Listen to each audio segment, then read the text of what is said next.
DNA sequencing is the process of working out the order of the building blocks, or bases, in a strand of DNA. Before we can sequence the DNA, it has to be cut up into smaller pieces that are inserted into plasmid DNA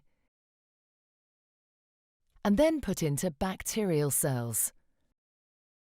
This makes it possible to produce lots and lots of copies of it as the bacterial cells multiply. The DNA is then isolated from the bacteria and sent for sequencing. The isolated DNA is transferred to a plate where the sequencing reaction will take place. A mixture of ingredients is added.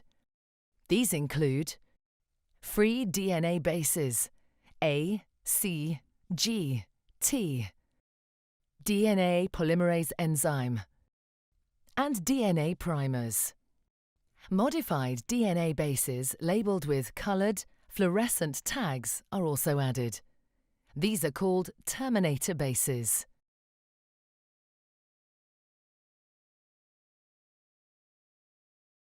To start the sequencing reaction, everything is heated to 96 degrees Celsius. This separates the DNA into two single strands. The temperature is then lowered to 50 degrees. This enables the DNA primers to bind to the plasmid DNA. The temperature is then increased to 60 degrees and the enzyme DNA polymerase binds to the primer DNA. DNA polymerase starts making a new strand of DNA by adding unlabeled DNA bases to the target DNA. It continues to add DNA bases until a terminator base is added. These terminator bases have been chemically altered so that no more bases can be added to the new strand of DNA.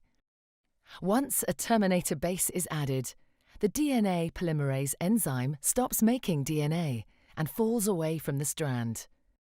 Everything is then heated to 96 degrees Celsius again to separate the new DNA strand from the original strand. This process of heating and cooling is repeated again and again to produce lots of fragments of DNA of different lengths.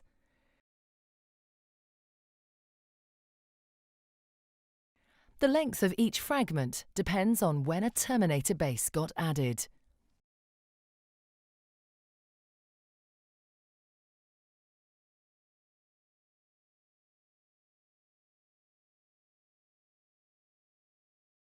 To read the sequence of the DNA, the various fragments are separated by length using a process called electrophoresis. A capillary tube is lowered into each well of the plate and an electrical charge is applied. This causes the negatively charged DNA molecules to move through the capillary tube.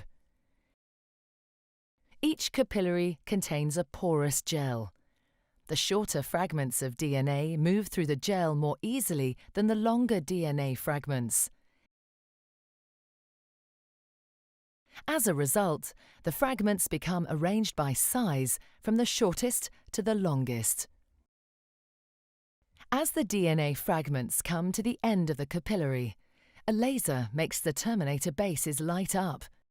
The colour is detected by a camera and recorded. Each terminator base is labelled with a different colour.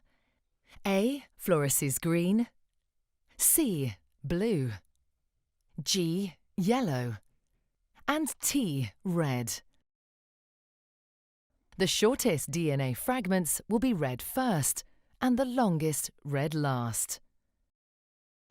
The sequencing machine records the colour of the terminator bases as a series of coloured blocks. Each coloured block represents the labelled terminator base at the end of each fragment of DNA. By converting the colours into letters, we get the sequence of our piece of DNA.